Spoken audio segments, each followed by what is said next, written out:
The worn wooden desk felt cold beneath Ayesha's trembling hands. Election night.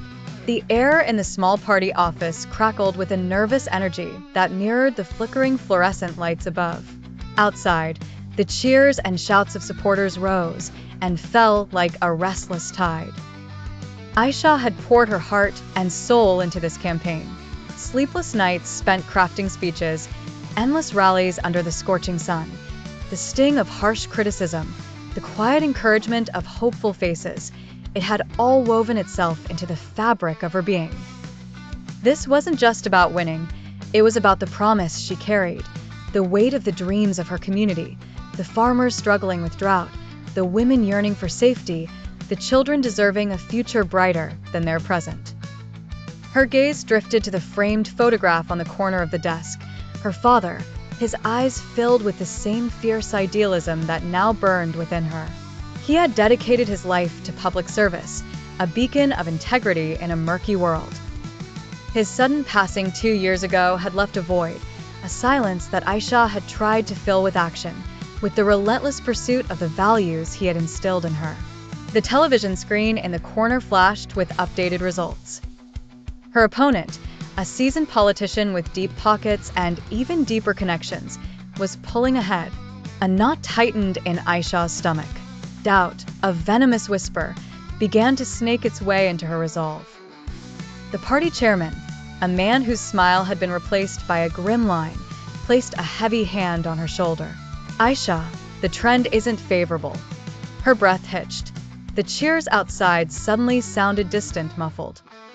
The faces of her supporters, etched with hope just hours ago, flashed through her mind.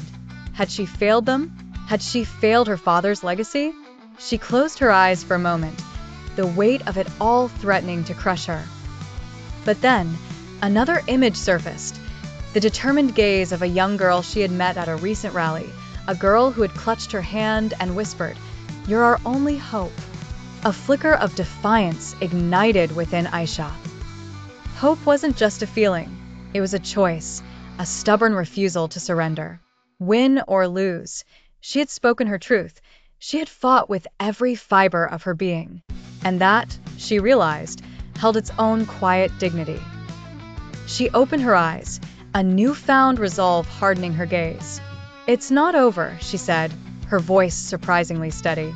"We still have votes to count, and even if the result isn't what we hoped for, our work doesn't end tonight." The chairman looked at her, a flicker of surprise, then perhaps a glimmer of understanding in his tired eyes. As the final results trickled in, confirming her defeat, a wave of disappointment washed over the room. But amidst the sighs and hushed murmurs, Ayesha stood tall.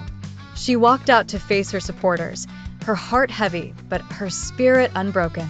The cheers were softer now, tinged with sadness. But as she began to speak, her voice clear and strong despite the ache in her throat, a different kind of energy filled the air. It was the energy of shared conviction, of a fight that would continue, regardless of the outcome of one single election. "We may not have won this battle," she said, her voice resonating with emotion, "but our voice has been heard. The seeds of change have been sown, and I promise you, we will continue to nurture them, to fight for the future we believe in, together."